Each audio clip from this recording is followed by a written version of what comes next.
สวยมากไม่เป็ดโอ้สุดยอดสุดยอด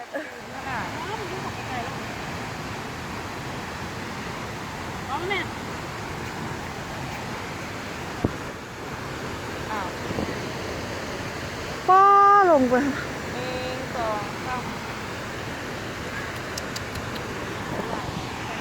เดี๋ยวแล้วเอา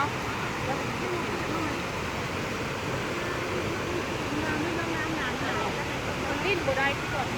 น้ำงามแต่ลิ้นบ่ได้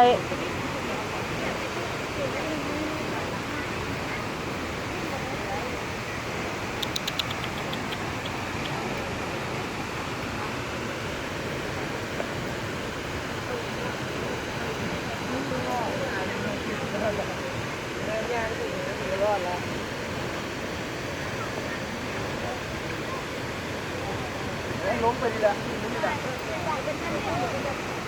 มันพูดเป็นตาลิ้นเลยเพราะอะไร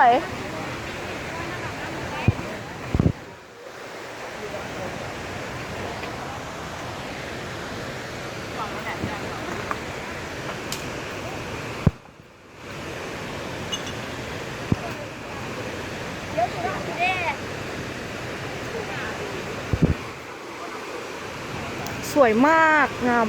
มากน้ำงามขนาด